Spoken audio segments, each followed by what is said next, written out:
우리가 살면서 하는 수많은 약속들, 과연 그중 얼마나 지켜질까요?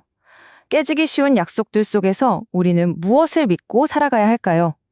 오늘은요, 인간의 불안한 약속과는 차원이 다른 결코 변치 않는 한 약속에 대해 깊이 파헤쳐보겠습니다.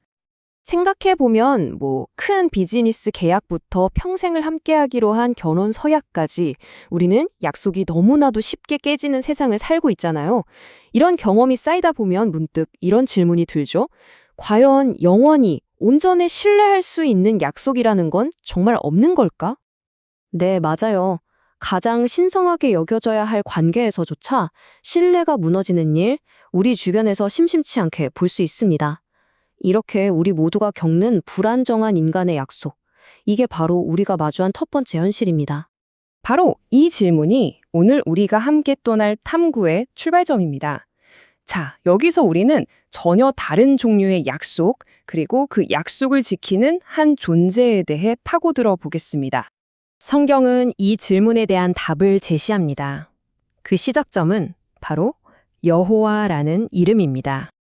하나님의 여러 이름 중에서도 이 여호와라는 이름은 정말 특별해요. 단순히 부르는 호칭이 아니라 자기 백성과의 관계 속에서 맺은 약속, 즉 언약을 결코 잊지 않으시고 반드시 성취하시는 그분의 신실한 성품을 고스란히 담고 있거든요.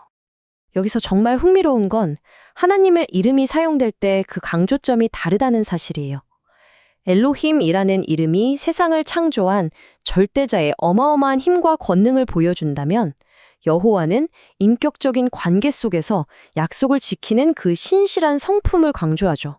이건 단순히 힘이 세다는 것과는 완전히 다른 차원의 이야기입니다. 이 구절이 핵심을 정확하게 보여주죠. 하나님의 본질 자체가 그분의 말씀에 대한 신실함과 절대로 분리될 수 없다는 뜻입니다. 약속을 지키는 게 그분의 선택이 아니라 그냥 본성 그 자체라는 거죠. 자, 그럼 이런 생각이 들 수 있죠. 과연 말뿐인 건 아닐까?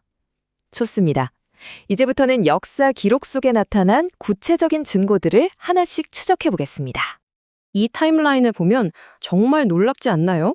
한 세대를 훌쩍 뛰어넘어서 무려 수백 년에 걸쳐 단 하나의 약속을 기억하고 정확한 때에 이루시는 하나님의 신실함, 그 스케일이 정말 압도적입니다. 성경은 심지어 바로 그 430년이 끝나는 바로 그날에 이스라엘 백성이 이집트 땅에서 나왔다고 기록하고 있어요. 이건 우연이 아니라 아주 정확하게 계획된 성취였다는 걸 강조하는 대목이죠. 다윗과의 약속은 역사 속에서 어떻게 증명되었을까요? 왕조가 계속 바뀌면서 혼란했던 북이스라엘과는 달리 남유다에서는 다윗의 왕조가 정말 놀랍도록 안정적으로 유지되었습니다. 이것이야말로 하나님의 약속이 역사에 실제로 개입했음을 보여주는 강력한 증거 아닐까요? 성경을 보면요, 하나님은 단순히 과거의 언약을 지키는 것을 넘어서 예언을 통해 미래를 아주 적극적으로 이끌어 가시는 모습을 보여줍니다. 여기서 솔로몬 왕은 지금 성전 건축이라는 거대한 국가적 사업을 마쳤잖아요. 근데 이게 자기 업적이 아니라 바로 자신의 아버지 다윗에게 주셨던 하나님의 구체적인 약속이 성취된 결과라고 온 백성 앞에서 공개적으로 선포하고 있는 겁니다. 이사야 선지자는 하나님의 주권적인 통치를 정말 단호하게 선포하죠. 내가 말했다 그럼 반드시 이룬다. 내가 계획했다 그럼 반드시 실행한다.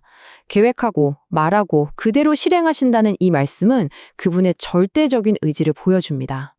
이 흐름을 보세요. 수백 년 전에 선포된 한 예언의 말씀이 때가 찼을 때라는 역사의 특정 시점에서 정말 정확하게 성취되는 과정을 보여주고 있습니다. 그래서 핵심은 바로 이겁니다. 이렇게까지 신실하신 하나님의 성품이 오늘을 살아가는 우리에게는 과연 어떤 의미가 있을까요? 이 구절은 하나님의 신실함이 우리의 변덕스러운 믿음과는 상관없이 오직 그분 자신의 변치 않는 성품에 뿌리를 두고 있다는 걸 분명히 보여줍니다. 즉, 우리가 믿음이 없어도 그분은 항상 신실하시다는 거죠. 자기 자신을 부인할 수 없으시기 때문입니다. 심지어 하나님은 당신의 약속을 절대적으로 보증하기 위해서 그 약속을 깨트릴 수 없는 맹세의 수준으로까지 끌어올리셨습니다. 이건 그 약속의 확실성을 최고로 높이는 가장 강력한 보증 수표였던 셈이죠. 그리고 기독교적인 관점에서 보면 하나님의 그 수많은 약속들은 궁극적으로 예수 그리스도라는 한 인격 안에서 절대적인 즉 완전한 확증을 얻게 됩니다. 그리고 정말 흥미로운 지점은 하나님의 신실함이 그분의 자비하심을 통해 표현되기도 한다는 점입니다. 기계적으로 약속을 이행하시는 게 아니라 사람들이 마음을 돌이켜 그분께 돌아올 때 긍휼로 반응하신다는 것이죠. 니느웨 백성의 경우가 바로 그 예입니다. 결국 말씀을 반드시 성취하시는 하나님을 아는 것은 우리에게 아주 중요한 질문을 던집니다. 이토록 불확실한 세상 속에서 당신은 어떤 약속을 붙들고 살아가시겠습니까?